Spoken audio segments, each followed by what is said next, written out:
way I could make it up to you. What did you mean by that?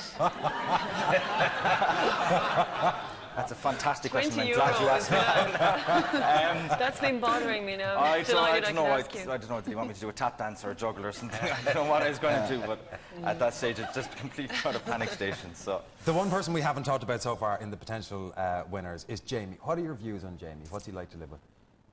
Jamie's a gent. You know, he's great crack. He's one of the lads in the house where you really have a bit of banter with. You know, he's light-spirited, rooming with Panos. He took it on very well, very funny. Great for cracking jokes. Oh, top bloke, really, really nice guy. Ivan, that be your view as well from watching it? No, I think Jamie is just too cute. You know, a little bit of a sleeve-in factor there. I'd be worried about him. No, I actually think this is the worst set of candidates, mostly Muppets in the 3 series. I mean, I don't think any of them are in a par with Steve last year. But of those that are improved, I think Niamh is the cutest. But I'd go for Michelle on the basis of competence. Well, one of the things that has fascinated me about Jamie, whatever about the slight air of sleeve-inery is, whenever he's brought into the boardroom, it is always him who carried everything on his shoulders. He was the man who managed it all single-handedly. I'm there fighting for you, Bill. Exactly, yeah. Here's a reminder of Jamie single-handedly saving the world. If Bill wants one of the stronger candidates, he'll keep me here because he knows that there's still a lot of crap to get through on both teams. Like, you don't put all your eggs in one basket, that's what we're saying. In my defence, I was trying to do that. I was doing the numbers which were dependent on that, and I was also doing the presentation. So were you on your own? Had you no help? It feels like it now, yeah. I worked the hardest in the whole task. Like, I actually feel that I'm in trouble for doing the most work. We got those photos out the gap as quick as they were ready. Bill, I ran all day long. Jamie, let me say something here. Okay. I'm not interested in anything except results. Bill, why am I getting all the blame for this? Like, I made sure that I got in contact with the radio stations. I knew what we were doing. I said, if we are given a prize, it has to be substantial. I didn't see you doing anything. Bill, I did loads of work. Bill, I kept the whole show on the road in fairness. Oh, lovely. When he panicked. Yeah. He was running around like a blue arse fly, and now you kept the whole show on the road. I was up all night and up early this morning trashing out the idea and writing it out. Myself and Will are probably going to have to sit down again till all hours and see how we can turn this presentation around, because I just can't rely on the other 2 guys. Do you want to be embarrassed again? Is that it? Come on, Panos, seriously. This is a bit unfair now. Do not look at me with that smirk and say that.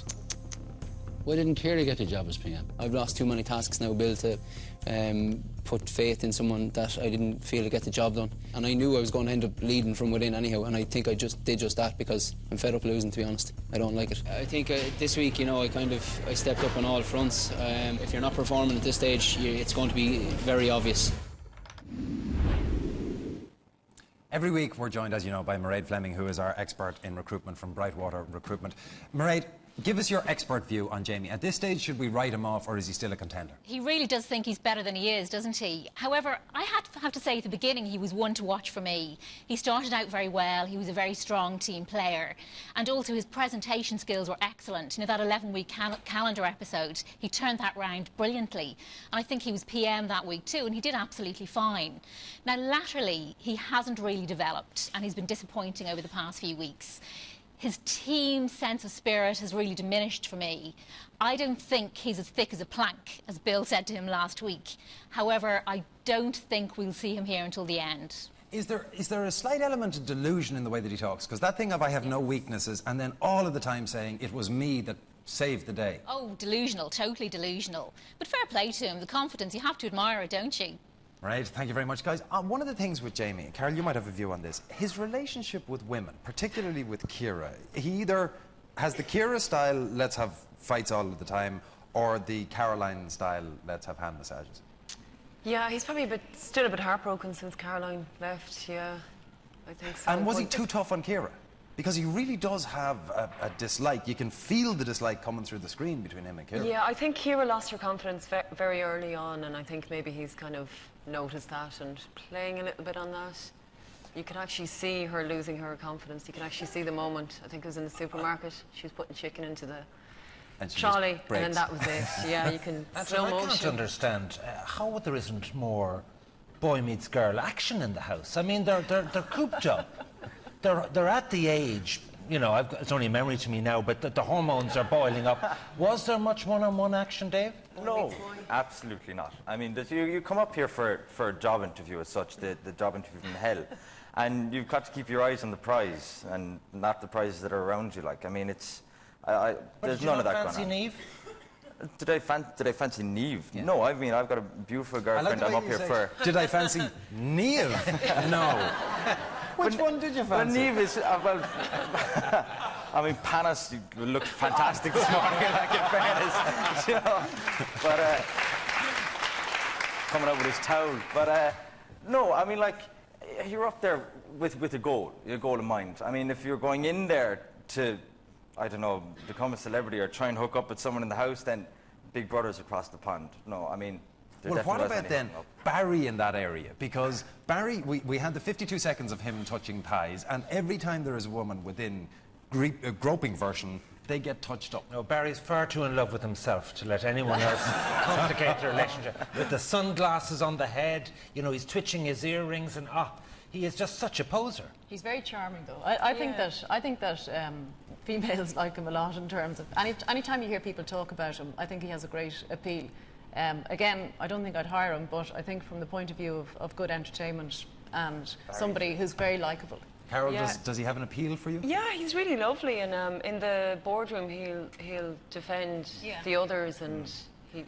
No, Barry's an absolute gent. I roomed with Barry, and I got a really, really good, solid friend from it. We come home from a 12 or 14-hour day, and Barry's the first person to cook dinner for the entire house. He is so zen. He's probably one of the nicest guys I've ever met. He's so zen. He's super calm, cool, collected at home. Barry?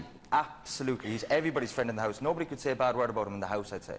And I tell you, he's gone through so much. If there's anybody out there who wants to publish a book, they should get in contact with him. Because the stories that he was telling me at night were the ups and downs. I mean, the man has seen it all, and I think you've got to admire somebody But who if comes you on a take show something like like the Michelin chef, the way he spoofed, blustered, exaggerated... Ivan, I'd say you're used to a bit of spoofing yourself now. Come on, it's famous. I mean, it takes one to know one. Exactly, yeah. Well, the spoofing worked for Barry, because Barry, so far we've seen that everybody who becomes PM, it's a sort of a 90% chance you're going to be the one that gets canned. In Barry's case, he managed to survive this debacle, which means he's definitely the one that got away.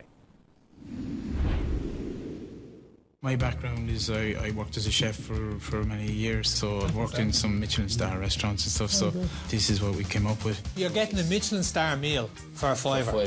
For a fiver. In 5 minutes. It's Michelin star under the tree at Spar, it really is. My husband, he said that he'd worked in some Michelin star restaurants, but he never actually said he was a Michelin star chef. You kept mentioning the Michelin star. I think I was being suggested, but it wasn't intended to literally pull the wool over or anything like that. Barry maybe was not being 100% truthful in some of his replies. You mentioned a lot about Gary McAvoy and the fact he was a Michelin star chef. That doesn't get a mention on the packaging. I'm just wondering why is that the case? Michelin are quite finicky about how their brand is used and portrayed, so it was just something we can do, but we would literally just have to check to make sure that we could use their brand or their logo on that, and that was okay with Gary.